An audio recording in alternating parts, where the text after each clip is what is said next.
Di lautan One Piece yang luas, kita tahu ada satu pola. Untuk jadi yang terkuat, seorang calon legenda biasanya dibimbing oleh legenda lain. Luffy, sang calon raja bajak laut, punya Rayleigh, sang raja kegelapan. Zoro, si pendekar pedang, punya Mihawk, si mata elang terkuat. Mereka adalah dua sayap sang kapten. Tapi tunggu, bukankah sayap itu ada dua? Bagaimana dengan Sanji, si kaki hitam, pangeran dari Germa 66? Selama ini, Sanji adalah anomali. Dia tidak punya guru bertarung. Semua jurusnya, dari Diabla Jambei hingga Ifrit Jambei, adalah hasil dari tekadnya sendiri. Tapi, Sanji punya satu masalah yang jauh lebih rumit dari sekedar butuh guru. Dia punya warisan, sebuah kekuatan genetik Vinsmoke yang memberinya tubuh super, tapi juga sebuah kutukan yang paling ia benci. Sanji selalu hidup dalam ketakutan, takut kalau suatu hari ia akan kehilangan hatinya. Takut ia akan berubah menjadi mesin tempur tanpa emosi, persis seperti saudara-saudaranya. Pertanyaannya bukan lagi, seberapa kuat Sanji nantinya? Pertanyaannya adalah, bisakah dia menjadi kuat tanpa kehilangan dirinya sendiri?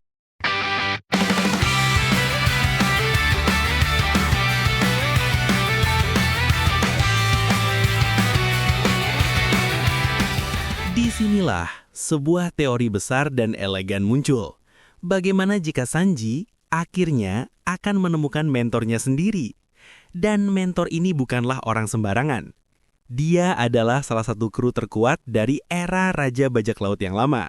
Sculper Gaban, sang tangan kiri dari Gold D. Roger. Kenapa harus Gaban?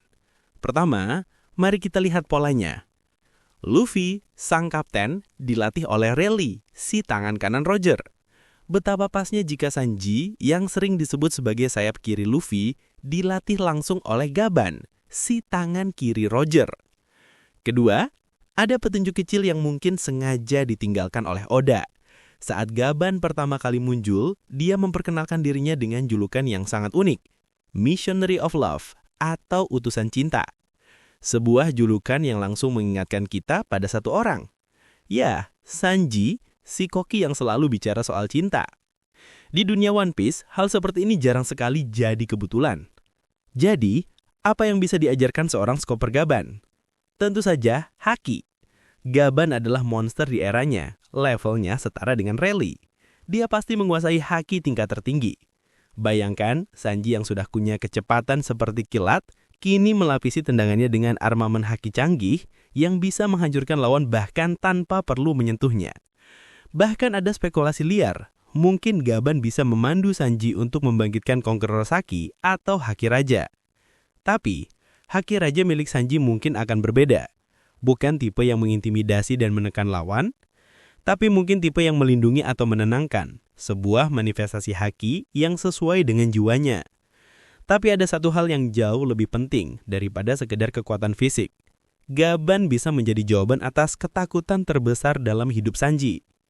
Gaban, seorang legenda yang telah melihat pasang surut dunia, tidak akan hanya mengajar cara bertarung. Dia akan mengajar Sanji tentang filosofi kekuatan. Dia adalah orang yang tepat untuk membimbing Sanji agar bisa mengendalikan evolusi genetiknya, bukan malah dikendalikan olehnya. Gaban bisa menjadi sosok yang meyakinkan Sanji bahwa apa yang selama ini ia anggap kelemahan, empatinya, rasa cintanya, hatinya yang manusiawi, justru adalah sumber kekuatan terbesarnya. Di bawah bimbingan Gaban, Sanji akan menemukan keseimbangan penuh. Keseimbangan antara api Ifrit Jambei dan kedamaian hatinya. Keseimbangan antara sains Vinsmoke dan jiwa kemanusiaannya. Jika teori ini terwujud, Sanji tidak hanya sekedar menjadi lebih kuat. Dia akan terlahir kembali. Dia akan menjadi bukti hidup bahwa takdir bisa dilawan. Bahwa seorang utusan cinta bisa menjadi salah satu petarung paling berbahaya di lautan. Dan akhirnya, Sanji akan berdiri tegak di samping Luffy dan Zoro. Bukan lagi sebagai pangeran yang ragu, tapi sebagai pilar kekuatan yang utuh. Seorang pejuang yang seimbang antara kekuatan dahsyat dan hati yang tak tergoyahkan.